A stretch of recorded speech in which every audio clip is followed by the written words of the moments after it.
topic, eto na. Langya tong mga DDS na to. Lahat na lang ho pinapakalat na mga fake news, mga bossing. Bagay naman, no?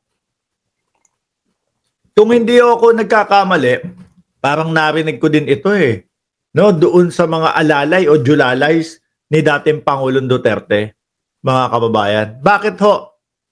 Natandaan niyo po ba yung si Luistro talagang ini-interrogate o talagang ini-interpolate po ang dating Pangulong Duterte? Hirap na hirap lumusot Ano ho, mga kababayan, gigil na gigil ho yung mga bataan ni Duterte kay Congresswoman Jinx Luistro, mga bossing. Bakit ho? Nako-corner yung dating Pangulo ano pakalat nila ngayon dito? No?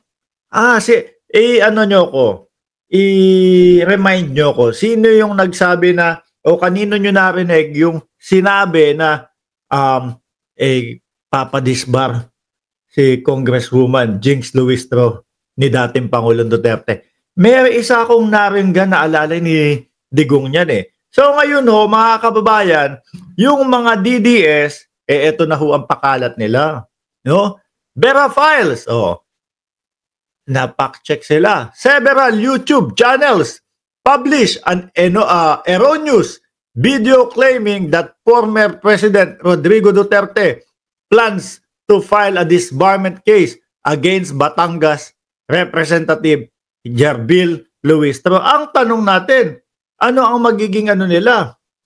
Ano ang magiging batayan nila para sa pagpa-file niyang disbarment na yan? Kagaya ba yan nila Glenn Chong? Kagaya ba yan nila Harry Roque? Naipit lang ho kasi sila, mga kababayan. Nahirapan pong sagutin. Di ba, Ma'am Lynn Hirakawa, Ma'am Brenda Barton, Ma'am Chris Rose, Shirley Fernandez, Kuya Roms. Naipit lang ho kasi sila, mga kababayan. Ito daw po ang katotohanan. Former President Rodrigo Duterte did not file. Wala naman.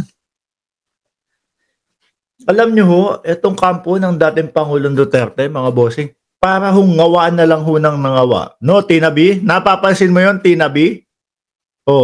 Parang ngawa na lang ho ng ngawa. Kaya dating Senador Trillanes, mga kababayan, ang sinabi, papailan ng kaso ni dating Pangulong Duterte, si Trillanes, ng libel, etc., etc. Dahil sinasabi, pinipilit, merong mga perang pumasok doon sa account na pinapabuksan ni Trillanes, na pinapasaynan yung waiver. Wala naman daw yung ganun. Siyempre, para ho, sabihin nilang kakasuhan nila ng libel si Trillanes, ibig sabihin, wala dun. Di ho ba? Ang problema ho nila doon, mga kababayan, pag kinasuhan ho nila si Trillanes, mga bossing, ang mangyayari ho ay, dating Pangulo, kailangan natin buksan yung account o kailangan nating makita yung account na sinasabi mo man na walang mga dumaan na pera.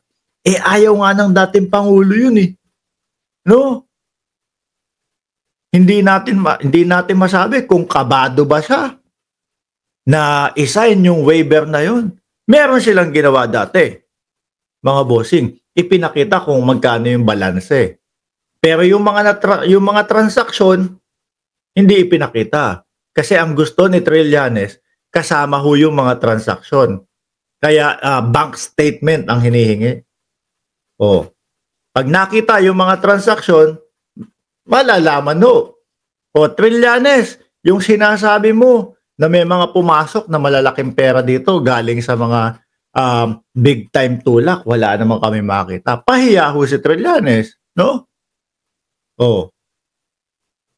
Maliligwak lang ho kasi sila dyan sa mga pakaso nila. Kaya lahat po yan, mga kababayan, para ho sa akin nababasa ko sa kanila, wala na ho Yung tipo ho bang ganyan na lang, sindakan na lang, kakasuhan kita.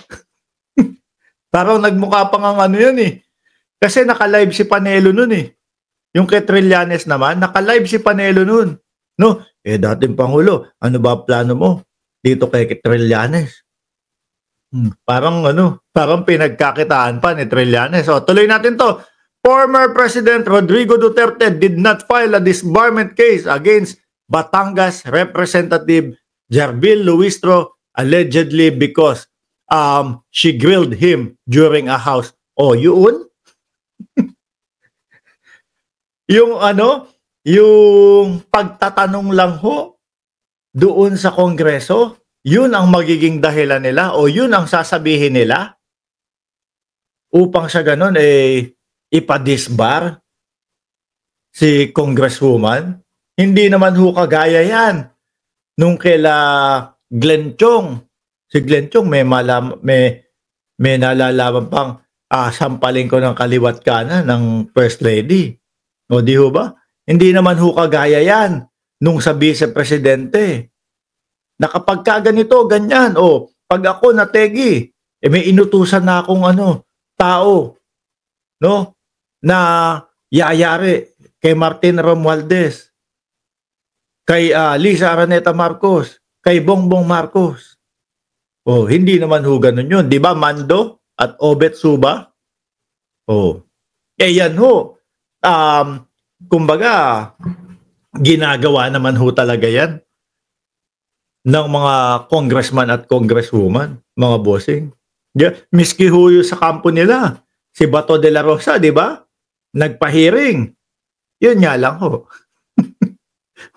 Walang kwenta yung kay Bato de la Rosa. Di ba, Joseph Del Rosario? Yung kay Bato, maipilit lang ho yun, mga kababayan. Wala talagang yun. Wala talagang bilang yung hearing na yun. Hindi naman ho ganyan. Ano sasabihin nila? Mapapahiya lang ho sila dyan. Bakit mo ipapadisbar to? Si Congresswoman Luistro. Kasi tinanong ako ng tinanong niya sa Congress. yun yung sasabihin nyo? Bakit? Ano ang dahilan kung bakit ka tinanong?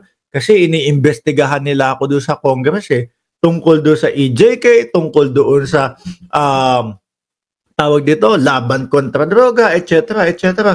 Bakit natin kailangan i-disbar? Hindi ako nakasagot Nahirapan ako Pwede ba yun?